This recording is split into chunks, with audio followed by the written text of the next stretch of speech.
Hi, good evening, everyone. I'm Deepthi, and I am back from the Great Indian Film Festival. Well, in times like these, I think there's one thing that has kept us all going. It has been our mobile phones and, of course, social media. Which not just celebrities, but the general population as well, breaking barriers and geographical and class barriers, with even the rural population resorting to the mobile phones to touch base with the world. It's seen a surge in the last 1 year. And movies are being shot, from the mobile phones, making the art a lot more accessible to the aspiring filmmakers as well. Now, TGIFF has played a very vital part in a way, as it is a touring film festival for short films, rendering exposure to these films, that could have been made through any device. So today I have somebody that I'm going to speak with who will talk a little bit more about that. He is a prominent filmmaker and a videographer from Ireland, and he has extensive experience in hosting one of its kind mobile film festival as well. So let me bring him on.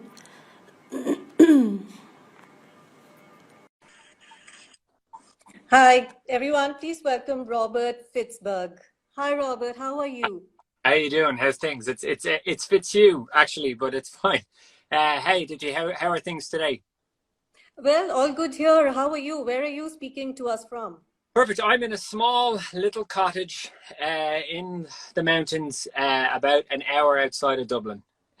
So Oh, it's pretty nice. We're in lockdown, as I'm sure the rest of the world is, so it's a nice place to yes. spend your Yes. time. So I think it's a good idea to be in the mountains right now, and Yeah. I'm sure you're safe and you're well. Uh, and to begin with, I want you to start with sharing about your journey to being a filmmaker and a videographer. Yeah, so my journey was originally in festival management. So I learned how to run film festivals. And I had a real passion for film and a real interest in film, but I had no understanding of, outside of what I read, I had no practical experience making movies. So I decided I'd go back and study filmmaking. And I realized very quickly into studying filmmaking that the way we were being taught didn't necessarily represent the world that we lived in anymore. So Right. we were being taught absolutely brilliant school and everything, but it was very much from the idea that it seemed sort of rooted in the past. And from my perspective, everybody had a camera in their pocket that was a powerful storytelling device that they could write, shoot, edit, score, and all that sort of stuff. So I became very interested in shooting video on my phone.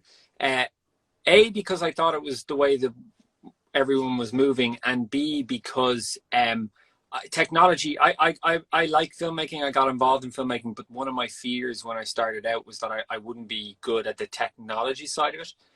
Now, film is collaborative, so that's great. You have a cameraman to work the camera, and you have an Right. editor to be the editor, so that's okay. But you need to learn a lot of this stuff yourself. So I found that using my phone demystified that process a little bit. It made it a little bit easier to understand, a little bit easier to access. So I began shooting things on my phone, and music videos, things like that. And from that, I ended up setting up the film festival, because I realized that there was a huge community of people out there around the world who were using their phones as filmmaking devices. But at the time, it was seen as sort of amateur. It was seen as, you're not a real filmmaker unless you are using a specific type of equipment, which I thought was funny, because it's a strange thing. It's like Dipsy, if you painted a picture and I said, that painting's really nice. What did you use to paint it? And you said, well, I only had this house painting brush that I found outside. And I go, well, you know what? You're not a real painter because you didn't use this True. specific type of brush, or you'll never be a serious painter because you didn't use this specific type of brush. So this is a very strange way to approach an art form. So anyway, I set up the festival, and I've been making stuff on phones ever since, and I've been helping filmmakers from around the world to show off the stuff that they make themselves as well. Yes, I think it's pretty fascinating, that a mobile phone that was, initially was used only for as a necessity, then became a luxury, and now it can do so many things, and I think it's very inspiring as well.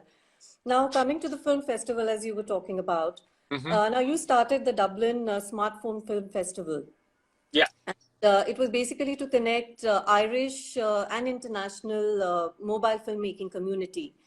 Hmm. And you have also tasted a bit of, the Indian film festival side as well, being a part of TGIFF. So, what similarities or differences do you see in film festivals being held internationally vis-a-vis in India? So, international sites like Film Freeway and things like that, those borders and barriers have been broken down. So the similarities that I see, just objectively looking at it, is that it seems that India is full of people who have access to this technology, who want to be creative. So we get plenty of submissions from Indian filmmakers, and they're all incredibly vivid, incredibly kind of powerful and exciting shorts and movies. So what I think is really great is that it seems like you have a huge community of people who have this technology. And sometimes, cameras are expensive. Sometimes people can't get their hands on equipment, and that might be a blocking point for them to actually be creative. And it seems in India that they figured out that, you can actually create incredible things using your phone. And now you have film festivals that take that seriously, and you're able to showcase that to a larger audience. And really, that's what you're doing. You use the word international, but really what you're doing is you're aiming this content at the rest of the world, and you're showing the rest of the world what people are doing. And the best part about, I'd say, your Indian film festivals, you're getting a lot of Indian submissions, so you're showing the rest of the world what Indian filmmakers are doing and how creative they're being. Which is what I aspire to do with the Dublin Smartphone Film Festival. The struggle that I would have is I don't get as many Irish submissions as I'd like. Oh, They go, really? yeah, the submissions go up every year. I remember the first year I got maybe 4. They go up every year, but I suppose it's a reflection of the industry. It's a reflection of kind of where we're at the moment. When I started the festival, I felt that people still very much had this idea that you needed to shoot something on cameras, and that you needed to do this, because then you would be a professional filmmaker. And I think in India, they've kind of figured out that you don't need to do that. You can go around that and you can create whatever you want. So that's kind of great. So, I mean, it gets better and better. But to be honest with you, I like when I started, the first feature film ever shot on a phone was in 2008, and it was from South Africa, right? And I started the festival in 2015, 2016, I think. I can't remember. And by then, at that moment in time, it was real niche. It was a real novelty thing. But by now, I mean, with Lady Gaga making music videos shot on phones, and people don't even Yes. realize, it's kind of becoming sort of irrelevant from a technical standpoint. Where it's still an issue, I'd say, is an industry standpoint. So it's a filmmaker who only knows how to use a phone, who might have trouble going to an industry person saying, "Hey, listen, I want to make the next Godzilla versus King Kong, but I want to do it on a phone," and they'd be like, "Well, why would I finance that?" So that's kind of where the blocking point is Yeah. now. But I think in terms of Yeah. technology, I don't think it really matters. Absolutely. And do you see any difference in the preferences of the audience in India as compared, to anywhere else in the world? Well, you see, storytelling's universal. So, I mean, Hmm. as long as the story is great, I don't think it really matters, where the audience is, as long as they can relate to that story. And if that story is relatable to that audience, that's even better. So in terms of particular preferences, I don't know the stuff that comes from the festival, from India to our festival, is very vibrant, rich kind of music based. So I don't know if that's a culture thing or not, but it's all very vibrant, rich. Really, it seems very, I suppose one observation I would have is that when I get a film from an Irish filmmaker, it's very much a lot of times it's very much somebody trying to emulate something they've seen before. So you could take that story and you could drop it whatever, and just because they speak with Irish accents, it's Ireland. A lot of the submissions that I get from India are very much rooted in India. They seem very much rooted in Indian culture.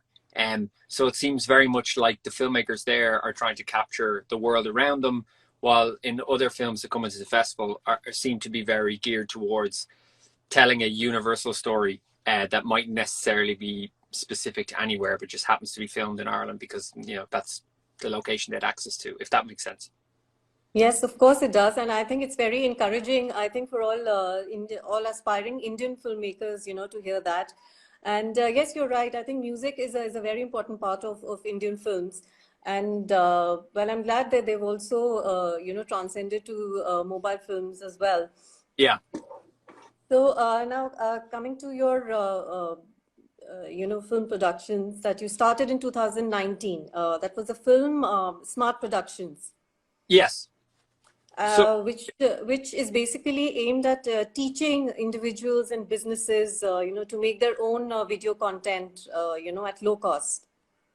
yeah, so that's more driven towards yes, businesses, and how that came about is I was teaching classes in filmmaking for many years, and people would show up at my classes who were business owners, and they were looking for like how to edit their own videos because they wanted to create more video content for their businesses, basically as a way to kind of be more personal with customers, as a way to direct people towards what it is they do.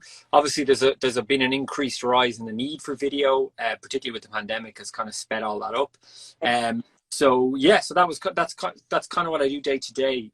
So I teach filmmaking and I also teach businesses, and each day kind of changes between that. So for the last 2 days, I've been doing full day training with filmmaking, and today I am working with clients on their videos for businesses. So it's a nice kind of mix, but it's really all geared around upskilling people to use the technology they have in their pocket to be able to tell their story, whether that's from a filmmaking perspective or whether it's from a business owner trying to tell their brand story. Really, the fundamentals don't really change. The equipment doesn't change. The reasoning behind why you're doing it might, but that's about the only thing. Yes, and I think it's very useful now. I think more than ever, for businesses to kind of learn these the nuances, because since most of the businesses are now running remotely, a lot of people are working from home, so everyone is cutting down on costs, and they want to bring the brand story out. So I think that's great. But what are the that you Kind of breaking up there. touch upon, when you can you Sorry, hear could me you say now? that again? I lost you. Yeah, I lost you for a split second. Could you Okay. say that So, again? yes, yes. So I was saying, what are the nuances, that you touch upon when you're taking these sessions, with business heads or these creators? In terms of what's my focus and what's kind of the Yes, important part. To be honest yes, with you, a lot of what I do is around the reasoning. When I started, I was like, cool, I'll show people how to do this. And to be honest with you, people can Google and YouTube stuff and they can figure out for themselves how to do it. So really my focus was more on the reasoning behind why someone would do something. So there is a real demand for video. And if you understand why you're doing something, the equipment part of it, you'll figure out relatively quickly. Your first video might be crap, your ninth video might be crap, but by the 15th video, you might start to get more comfortable with the technology side of it. But really, it's the reasoning behind it. So where I really focus on is helping people to, because there's a lot of noise. There's a lot of noise in the world. So it's trying to get people to create content with purpose, I suppose, is probably the best way to say it, rather than just saying, I need a video, I'm going to turn a video on, I'm going to record a video, I'm going to spend time editing said video. It's more about kind of why you're doing it, what's your long-term plan. It's about maybe filming less but filming smartly, hence the name Film Smart. yes, and that's amazing. I think I should take one of these sessions as well. Since Yeah, I've been trying to do it, and I don't think I'm succeeding in any way.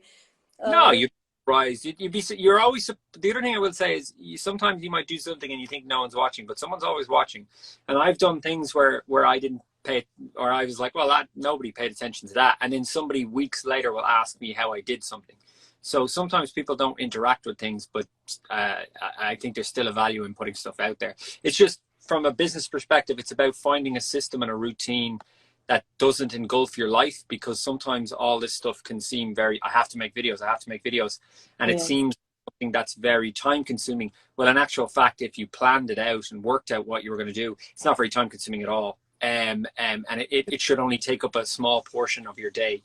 And by portion, I mean maybe 20, 15 minutes. Wow. So anyone can sign up for these sessions with you. I mean, if they want to learn the art. Yeah, absolutely. I'm actually rebuilding my website at the moment, so it's offline at the moment, but it should be back up in the next week or two with a list of courses and things like that that people can sign up for. So it's absolutely, yeah, perfect. Oh, great. Now, coming back to you, what really motivated you to venture into mobile filmmaking? Like you spoke about it earlier, but what really, stirred inside you to do this? Because, not many people, took it seriously, like you said at that point in time. I've always been a big believer that if everybody's doing one thing, you should do the opposite and see what happens. So I was surrounded on all sides by filmmakers who had cameras and everybody who was opening up. Everyone who had an Instagram account and a camera was opening production companies, and I didn't see the value. I'm also a big believer in kind of disrupting things, mixing things up, trying to kind of make noise for yourself. And I don't think you can make noise for yourself in the world by doing what everyone else does. So part of the reason, the two main reasons were, one, I couldn't believe. I remember actually it was an Indian film I came across. It was actually, now that I think of it, was an Indian film that brought me down this path because I was producing. Really?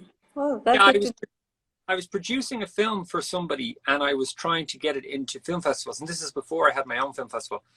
And I came across a student website and there was a film from India. I can't remember where, but there was a film from India, and the filmmaker had, what they'd done is they'd taken still photos in a cafe, and there used to be an app years ago that I doubt anyone uses anymore called Prisma. I don't know if you remember it. And what Prisma did was you put your photo into the app and it would spit you back out your picture could look like a painting.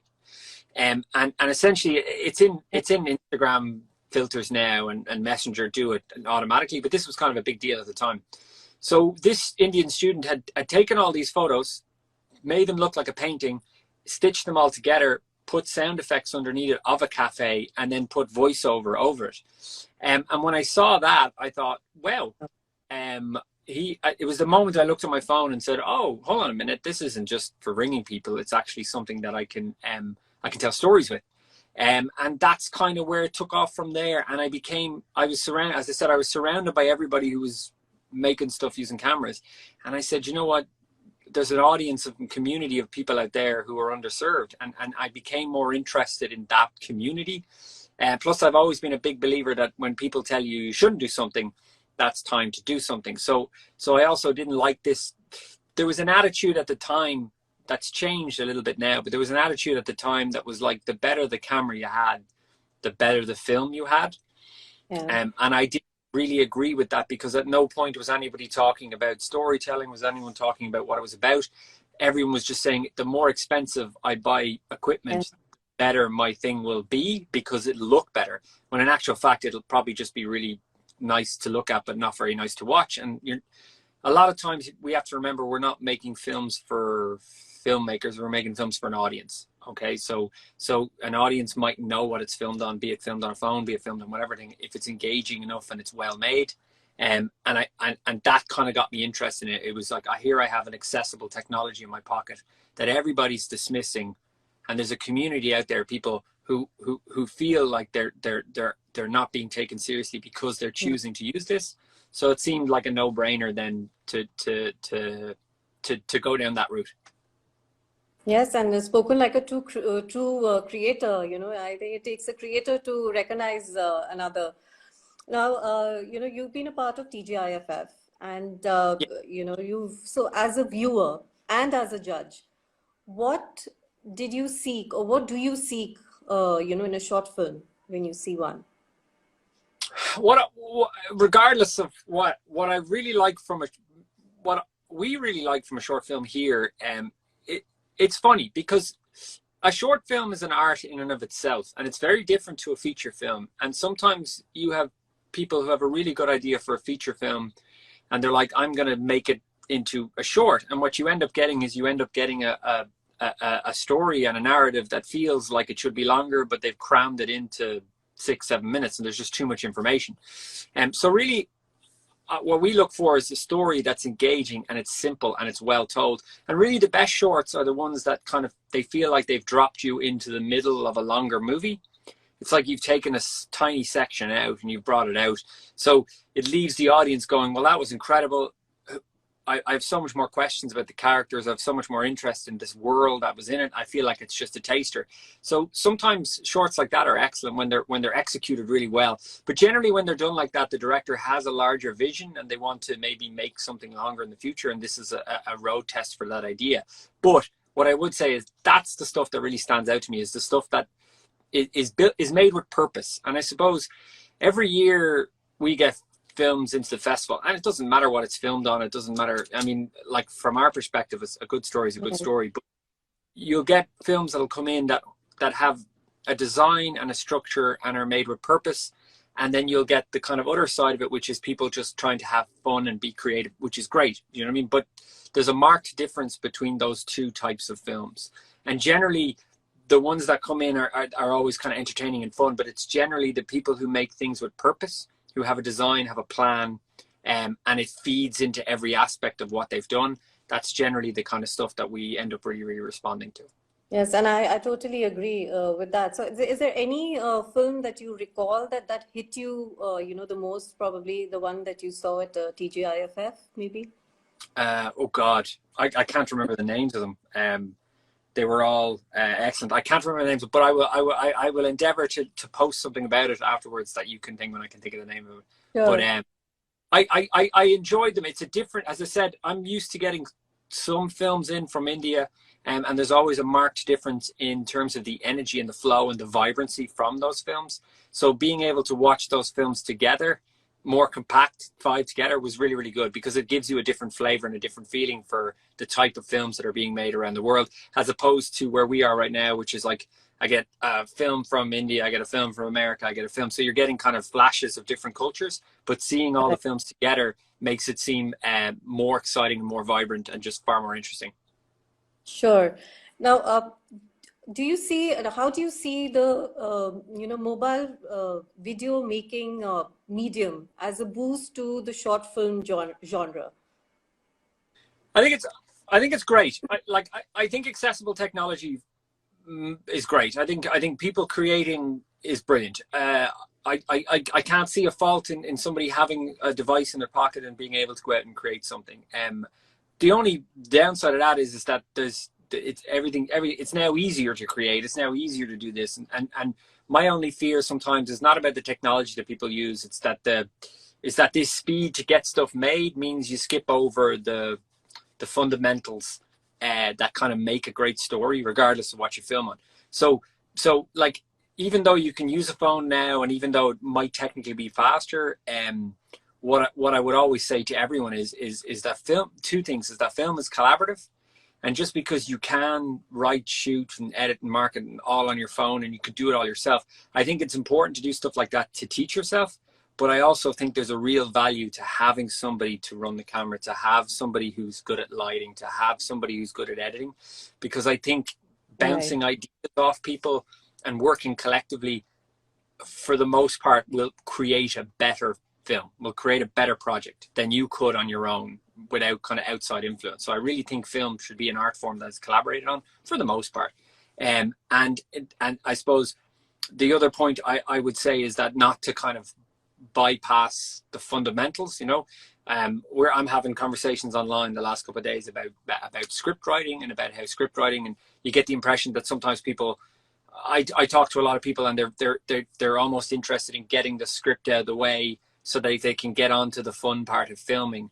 And the script is like the foundation for your entire house. And if you hurry through that process, your film might look good, but the structure is not going to be there. And again, it's about what audiences respond to.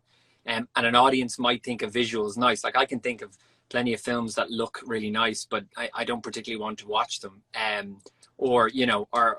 So it's really about, regardless of what instrument you're using, it's really about the effort that you put into crafting that story.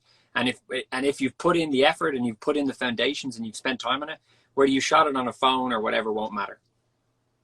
Yes, I totally agree. I mean, short films, I feel any kind of film. I think script is the foundation, you know, and the proof is in the pudding. Like there are a lot of you know, small budget films also, and you know, maybe with people, with actors who are not well known, who are doing maybe better than you know, the big productions, only by you know, owing to the fact that they had good scripts. So yes, I feel, and since short films are, you know, over a short span of time, if I'm correct in saying that, you know, it takes a lot more you know, from the script when it comes to short films. Yeah, and it's like I work with a lot of filmmakers, and they come to me with their scripts, and their scripts really are, you know, a way for them to move swiftly to visuals that they really like. And in the scripts, they really explain the stuff that made them think this is going to look cool. But it ends up not really being a story. It ends up just being a collection of stuff. Oh, this person goes here, and then this happens, and there's no real kind of reasoning before it. There's no real kind of ideas gone into it. It just feels like I want to have a cool horror scene where somebody appears somewhere, so this person goes to here and does that, that kind of thing. Right. So it, and you get the impression that people aren't putting that much focus into that, and they're more interested in going, well, I had this cool effect shot that I did and it looked great, and you're like, that's great, but you know, a lot of the audience had switched off because they weren't involved before and gotten to that part. And running time is another thing I would say. Like in the world we live in at the moment, everybody is everything needs to be faster, which is the thing. And I think sometimes if you make a film that's 15, 20 minutes long, and it doesn't need to be, that can be very difficult for an audience to get their head around. And I think short films should be short, and really even from a festival perspective, from a programming festival perspective, I think the shorter you can make something, the more likely it can be shown, because a lot of times people submit films to festivals and they go, oh, my film didn't get in, it mustn't be very good, when in actual fact there's a numerous different reasons for why it wouldn't get accepted. Running time might be one of them. Your film might be pretty good, but it might be 20 minutes long, and from a programming perspective, the programmers are like, well, I could show this okay 20-minute long film, or I could show these 4 brilliant 5-minute long films, if that makes sense. So then it Yes. becomes a numbers game, and you're like, oh, okay, cool. Well, I just won't show that because I need to show these, and I can get so really, I think short films should be short, and I think that's important. And the one other thing I will say is for any filmmakers out there, is to focus on genres that people don't focus on. You'd be surprised how often people make dramas, and people make horror films, which are great and they're brilliant. But you'd be surprised how little people focus on action, musicals, which is great from an Indian perspective, because musicals are so ingrained in society. But you'd be surprised internationally how little people focus on stuff like that. Probably because they're technically challenging. But you'll open more doors as a filmmaker. You'll get more notice if you swim against the current, if you do things other people aren't doing. I mean, I was teaching yesterday, and I show one action film to most classes that I teach. And in the 5 years I've run the festival, I've only ever gotten one action film. And that's why I show it, because it really stood out. And even though that filmmaker didn't win anything, I show that film a lot to students. So it gets their film in front of an audience because it's good and it's different. Right. But do you think film festivals are important, you know, for you know, to a short film maker in particular? And Yeah, how important and how you know, vital are film festivals now to this genre of films? I think they are important, and I think obviously with COVID and a lot of them going online, some people are like, well, what's the point if you can't do this, you can't do that. But really, I if I made a short film and I put it out on my social media feeds, it's only going to go to very specific people. If I opened up a YouTube channel and somebody wasn't looking for it, the chances are I'd need to share that film around. The chances are I'm going to be sharing that film within my own internet bubble. So where you festivals really help is, it guarantees that your film will be put in front of an audience who might necessarily know who you are, who might necessarily know anything about you. It also fosters a sense of community. It puts you in a room, because especially during COVID, filmmaking filmmaking, as I mentioned, is collaborative, and you need people to help you make something. And not being and sitting kind of at home and making stuff and saying, this is great, but you need to interact with people, you need to work with people. And filmmaking, film festivals as a networking tool are amazing. They put you in a room with like-minded people who all want to create, and then you can come up with projects that you can do remotely. You can come up with things you can do. But really, for me, it's paramount is that it puts your film in front of audiences. And the way, I can't speak to your festival, but the way we program the event here is we design it so that you don't like we don't clump films together. It's like you'll watch them. It's like a mixtape. You'll watch a music video, then you'll watch a drama, and then you'll watch a thing, and they're designed to flow through each other like a CD almost. So like a song goes, so it's, you don't follow a drama with a comedy. You might follow a drama with something in the middle to kind of smooth it out. But it puts an audience, like we has an audience and have viewing habits, and generally for the most part we tend to watch things that we hear people talk about or that we are drawn to. And a lot of times in film festivals, you're exposed to stuff that you never hear people talk about or that you normally wouldn't be drawn to. So, I wanted to know now, since now you said that, it's collaborative and it should be collaborative, for film festivals do a lot, to kind of meet with like other filmmakers, and, maybe you can improve or enhance. But, since the youth has increased the creativity in short filmmakers, since, the collaboration is kind of restricted now. Yeah, I think I've seen a lot of stuff where people are thinking outside the box. I've seen a lot of films filmed over Zoom. I've seen a lot of really interesting stuff filmed. Can you hear me? You've frozen again. Yes, I can hear you. Yeah, I think I've seen an increase in people thinking outside the box. So, I mean, I saw a great film shot on Zoom. I saw an amazing film which was shot by, I think, 10 directors in 5 countries, and they filmed it to make it look like they were all in the same room. And what they'd done was they used a very, very harsh pink filter, somewhat like the one that's on my face here, to make every shot look the same, regardless of the backgrounds and everything changed. I thought it was very clever, and it worked really well, and it gave the film a kind of a cool energy. Even TV, you can see it on TV shows and everything. They've become very clever at how to adopt that format. If anyone ever wants to check out, there's a TV show called Mythic Quest. That's very, very good. It's on Apple TV, and the final episode of that was filmed during the pandemic, and it's one of the cleverest and best things I've seen filmed remotely.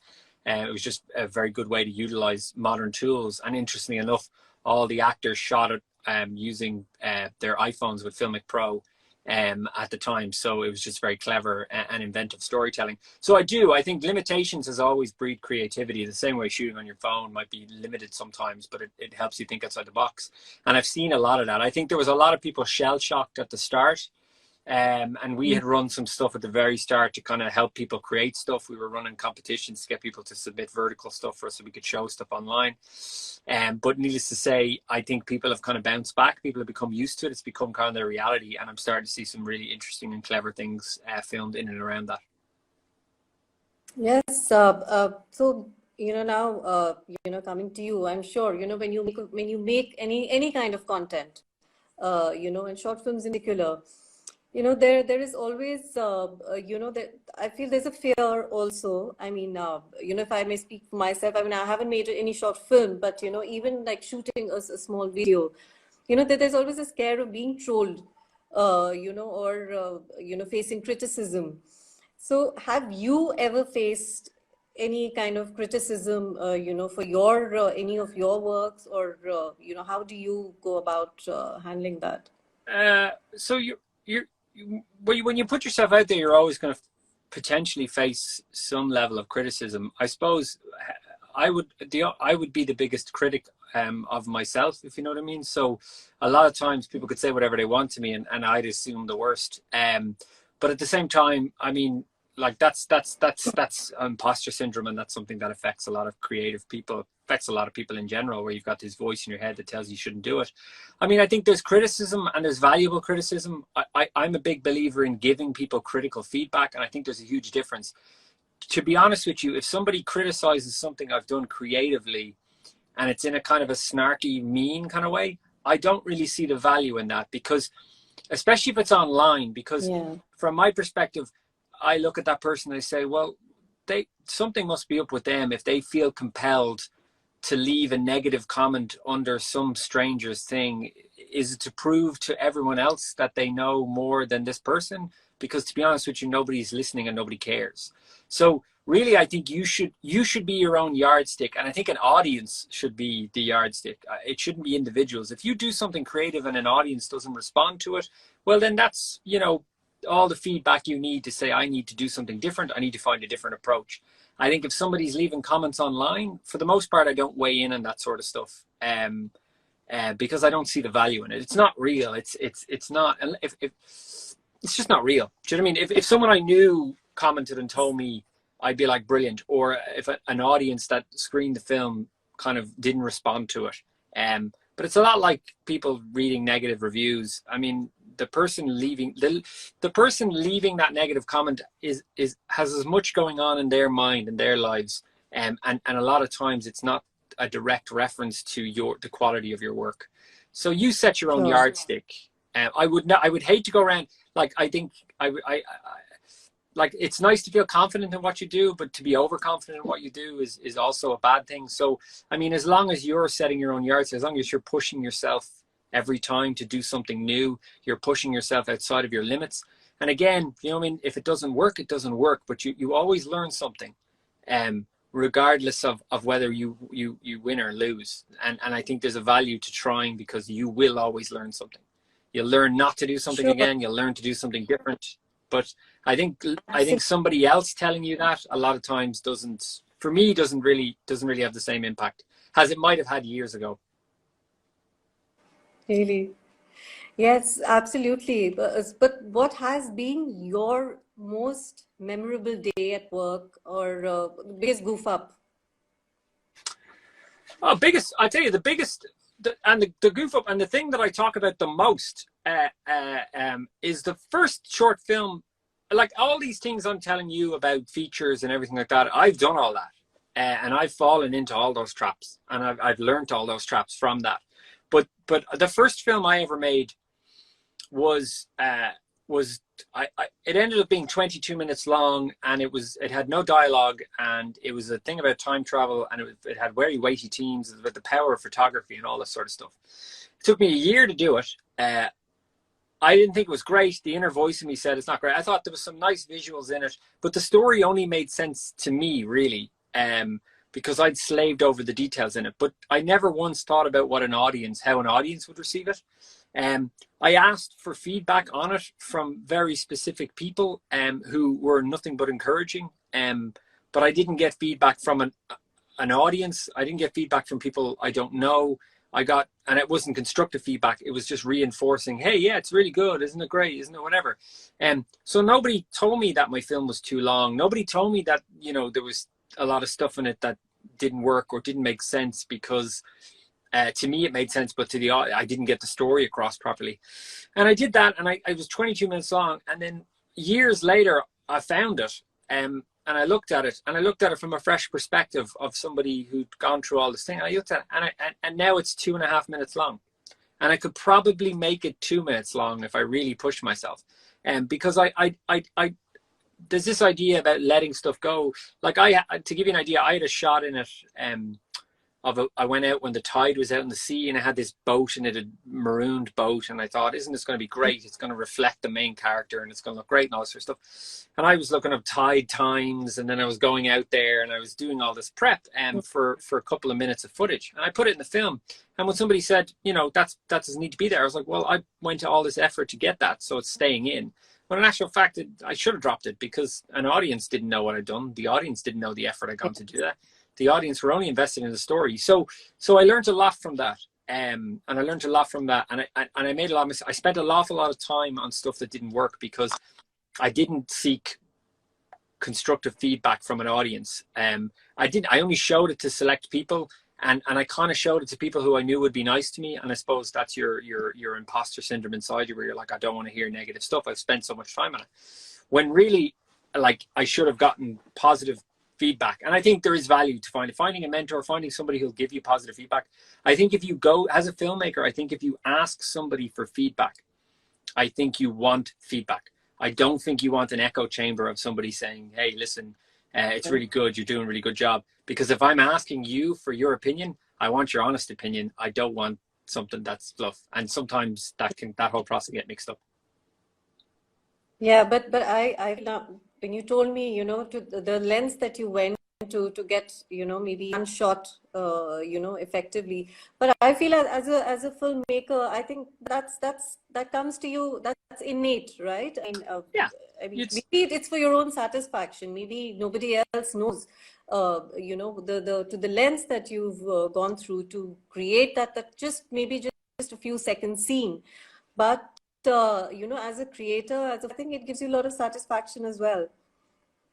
Yeah, no, it is great, and it is great, and it has beautiful footage, and I learned a lot from it. But I suppose it's this idea that you are making something creative for yourself, but you're trying to tell a story, and if the story doesn't work for an audience, then your film doesn't work. Because and you may learn something from it, and you may say, hey, you know what, that was a great experience. I learned a lot. I won't do that again. But sometimes you have people, and they put an awful lot of effort into the visuals of something, and it might be extra. Or I remember, I'll give you another example. We do a 15-minute cap for the film festival. So for logistics purposes, we only show films that are 15 minutes long. And I remember somebody submitted a film to me that was 14 minutes and 59 seconds. And they came back to me and they were like, hey, listen, I want to know, can I add footage to my film? And I was like, well, what's the footage? And they were like, oh, it's this beautiful sunrise footage I got, and it'll make the film 17 minutes long.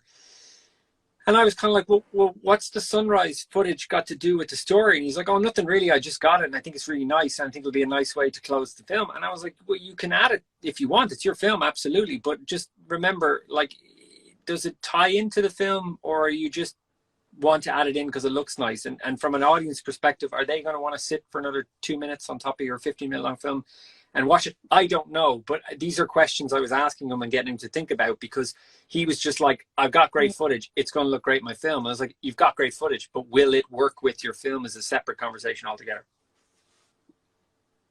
Right. And I think those are such detailed insights that you shared. I think all the aspiring short filmmakers in general, I think will take a lot back from you. I mean, as a layman, as a complete amateur, I think I have learned so much, through this conversation with you. Thank you so much, Robert. And before you go, I want you to say, give a small message for TGIFF. Yeah, I want to wish all the filmmakers best of luck, and regardless of what you're, regardless of whether something wins or whether something does whatever, that's not important.